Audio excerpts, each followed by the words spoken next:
আশা করছি সবাই ভালো আছেন, যে যেখান থেকে আমার ভিডিওটি দেখছেন। এখন সকাল ভোর প্রায় 7টা বাজে। ছেলেকে স্কুলে দিয়ে আসলাম। তো সূর্য উঠি করছে, মানে উঠেই গিয়েছে প্রায়। সকালবেলা সবাই ছুটছে কাজে। সকাল মানেই তো সবার দৌড়াদৌড়ি শুরু হয়ে যায়।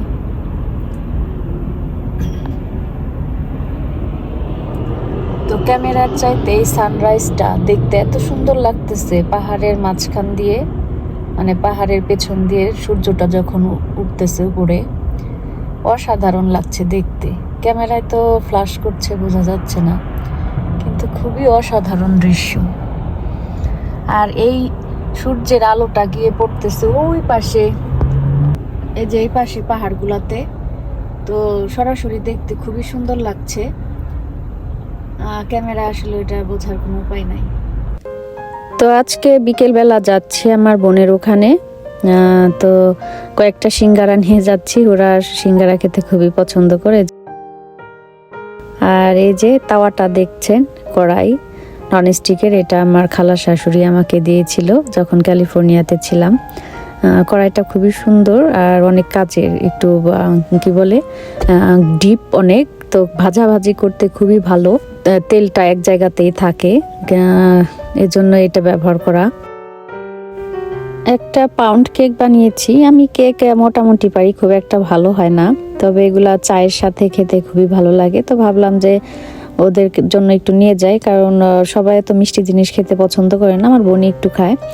তো যাচ্ছি ওদের বাসায়, হলো বাংলাদেশ থেকেও এসেছে, তো কিছু কাপড় চোপড় নিয়ে আসছে আমার জন্য।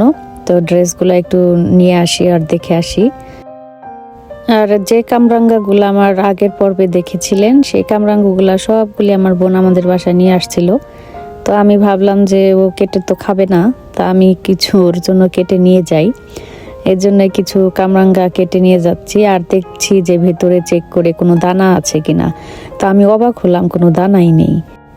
কামরাঙ্গার দানা আসলে খুঁজছিলাম, একটু গাছ যদি লাগানো যেত, মানে মাটিতে পুঁতে রাখতাম বা আমার শাশুড়িকে দিতে পারতাম। তো দানাগুলিও কাজের না খুব একটা, দেখলাম যে ওগুলা দিয়ে আসলে চারা গাছ হবে না। আর একটু রেডি হয়ে গেলাম সুন্দর একটা জামা পরে। আর আজকের সিঙ্গারাগুলি মোটেও ভালো হয় নাই, খুবই শক্ত হয়েছে কেন জানি না। ফ্রিজ থেকে বের করে আমি একটু রুম টেম্পারেচারে এনে একটু ভাজি করেছিলাম, মানে ভেজে উঠাইলাম। তারপরেও কেমন যেন একটা শক্ত শক্ত ভাব হয়ে গেল, নিশ্চয়ই কোনো প্রবলেম ছিল। তো দেখি তারপরেও খাওয়া যায় কিনা। এত সুন্দর করে সিঙ্গারা বানিয়ে ফ্রিজে রেখেছি, আর বানিয়েছি যে যখন খেতে ইচ্ছা হবে খাবো, কিন্তু বের করার পরে তো দেখি যে কি অবস্থা, মানে ভাজার পরে শক্ত হয়ে গেল। ভাজাটা হয়তো বা কড়া হয়ে গিয়েছে, আরো কম ভাজার দরকার ছিল। তো বেশিরভাগ সময়ে আমাদের ওদের বাসা যাওয়া হয় সন্ধ্যাবেলায়, কারণ সারাদিনে সবাই টুকটাক কোনো না কোনো কাজে ব্যস্ত থাকা হয়, আর আমার বোনের তো কাজ থাকে। তো বেলাতে গেলে সবার সাথে দেখা হয়, কিন্তু সন্ধ্যাবেলায় 5টার পরেই হয় কি ট্রাফিক হয়ে যায় প্রচুর। তো আজকেও সেরকমটাই ছিল। আমাকে সাথে আসলো বেড়াইতে।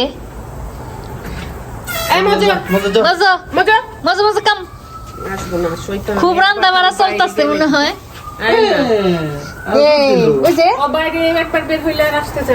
তোর গাছ মরে গেছে কেন আব্বা? তোর গাছ মরে গেছে কেন? যে পাতা আমি তো যেটা পানি দিছিলাম রান্নার পাশে, যেটা আজকে সিঙ্গারা খায় তো মিঠু ভাই আমার রাগ হইব আমার সাথে। ভালো হয় নাই, বেশি কড়া হয়ে গেছে ভাজাটা, কড়া ভাজা হয়ে গেছে, কড়া ভাজা বেশি কটকটা হয়ে গেছে ভাজা, কটকটির মতো। আপনি জানেন যে কটকটি রাই খাচ্ছে, সেটাই মনে করবেন। দুষ্ট দুষ্ট কে রে? কাটা চামচ দে। পাঁচটা কেন আবার? রাত্রে আমি সাথে বাসায়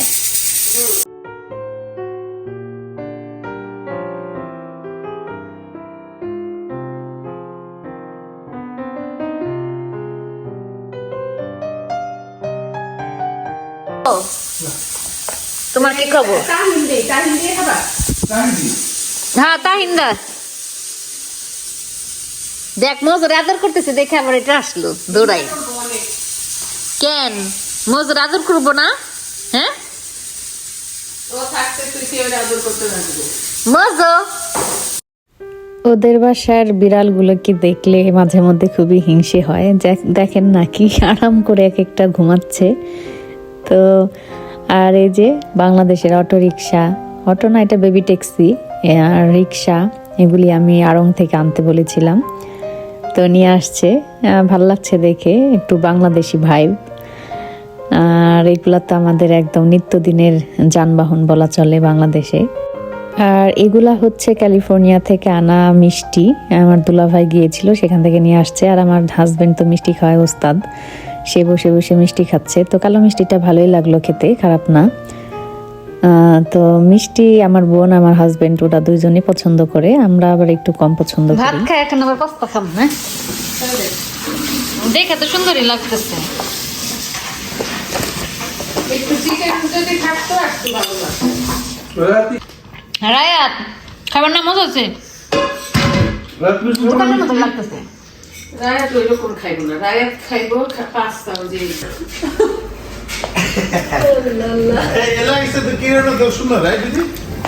হ্যাঁ লাগেজটা সুন্দর আছে। রামিসে রায়াতে, রায়াতে লাগেজ না এটা, তাও তো কম না দেখো আমারে মাশাআল্লাহ। তো এখন লাগেজ খোলার পালা। তো বাংলাদেশ থেকে আমার মা এবং আমার বোন পছন্দ করে কিনে আসলো, সেটাই দেখতে বসে আছি সবাই। তো আমার দুলা ভাইও কৌতূহল নিয়ে বসে আছে, সে বলছিল বারবার যে কখন লাগেজটা খুলবা, কি কি নিয়ে আসছো কেউ দেখাও। তো আমার বোন বলতেছে ওরা একসাথে আসুক, খাওয়া দাওয়া শেষ করুক, তারপরে সবাই একসাথে দেখি। তো প্রত্যেকটা জিনিসই অনেক সুন্দর ছিল। আর অনেক শর্ট টাইমে আমার বোন গিয়েছিল, তো এর মধ্যে আসলে সব কিছু করা। আর এখন তো অনলাইন, বাংলাদেশে অনলাইনে আপনি আগে থেকে অর্ডার দিয়ে রাখতে পারেন। আমার বোন সেটাই করেছিল, ওর সব বেশিরভাগই ওর কাপড় চোপড় সবই ও বাংলাদেশে এখানে বসেই অর্ডার করে রেখেছিল। সেটা আমার মা ওখান থেকে পিক আপ করেছে, মানে বাসায় ডেলিভারি ম্যান দিয়ে গেছে, আমার মা সেটাকে নিয়েছে। তো ওর জন্য অনেক ইজি হয়েছে ব্যাপারটা, গিয়ে আর বিভিন্ন দোকানে ঘুরতে হয় নাই। তো তারপরেও বাংলাদেশে যাওয়ার পর একটু শপিং মলে না গেলে কি আর হয়, তো গিয়েছিল, কিন্তু ওইভাবে আসলে ঘোরা হয় নাই। হয় কি বা অনেক কম সময়ের জন্য বাংলাদেশে গেলে আপনি যদি পুরো সময়টাই মার্কেট করে চলে যায়, তাহলে তো আত্মীয় স্বজনের সাথে দেখা হবে না, নিজেরও একটু সময় দেওয়া হবে না ফ্যামিলির সাথে। বোনের মেয়ে ভাত খাচ্ছে এখন, তো ওর সাথে কিছুক্ষণ গল্প করলাম, ওর ফ্রেন্ড এসেছিল, ওর সাথে দেখা হলো। তো আমার বোনের বাসায় গেলে বোনের মেয়ের সাথে খুবই কম দেখা হয়, কারণ ও ব্যস্ত থাকে, ও কাজ করে, প্লাস ওর পড়াশোনা আছে, ফ্রেন্ডের সাথে একটু আড্ডা দেয়। তো সব মিলিয়ে ওর সাথে দেখা হওয়াটা খুবই কষ্টকর। তো সেদিন ভালো যে আলহামদুলিল্লাহ দেখা হয়ে গেল। তো আমার রেগুলার যারা ভিডিও দেখেন তারা অবশ্যই আমার বোনের বাসার ভিডিও এর আগে অনেকবার দেখেছেন। তো ওদের বাসায় আর কি চলতে থাকে। আর আমরা গেলে অনেকক্ষণ একটু গল্প টল্প করে তারপরে খুব একটা বেশি রাত করে ফিরতে চাই না, কারণ ভোরে আবার আমার বোনের কাজ থাকে, অনেকের অনেক কাজ থাকে, আমাদেরও কাজ থাকে। তো এই আর কি। আর এই যে লফটে বসে আমার বোনের ছেলে গেমস খেলছে। এটা একটা লফট, আমাদের বাসার মতো একটা লফট আছে।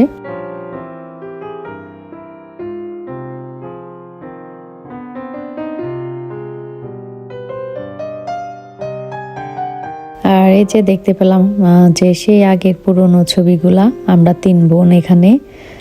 আর হচ্ছে নিচের ছবিটা আমার আব্বা মা, আমার ছেলে, আমার বোনের ছেলে, মেয়ে।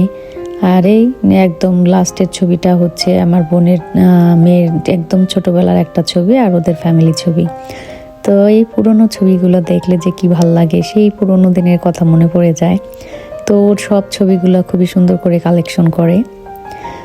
আর এই যে নিচে এসে দেখলাম যে ওর কুকুরের খাবার দাবার রেডি করছে, আর এটার মধ্যে আছে চিকেন প্লাস একটু গাজর দিয়ে ও এটা প্রেসার কুকারে কুক করেছে নরম করে। আর এখানে 2 সপ্তাহের খাবার ও রেডি করে বানিয়ে রেখেছে। তো এর সমস্যা হচ্ছে গিয়ে ওর কুকুরটা বাইরের কেনা খাবার খেতে চায় না, এজন্য ও একটু অন্যরকম করে খাবার বানিয়ে ওর কুকুরটাকে দেয়। তাছাড়া এখানে সবার বেশিরভাগই পেটদের আলাদা খাবার কিনতে পাওয়া যায়, সেগুলাই খাওয়ায়। তো যাই হোক, আজকের ভিডিওটা কেমন লাগলো অবশ্যই জানাবেন। ভালো লাগলে লাইক করবেন, কমেন্টস করবেন। যারা এখনও সাবস্ক্রাইব করেননি অবশ্যই সাবস্ক্রাইব করে নেক্সট ভিডিও দেখার জন্য আমন্ত্রণ রইল আপনাদের। তো আজ তাহলে এই পর্যন্তই। ভালো থাকবেন সবাই, দেখা হবে অন্য কোনো ভিডিওতে অন্য কোনো সময়।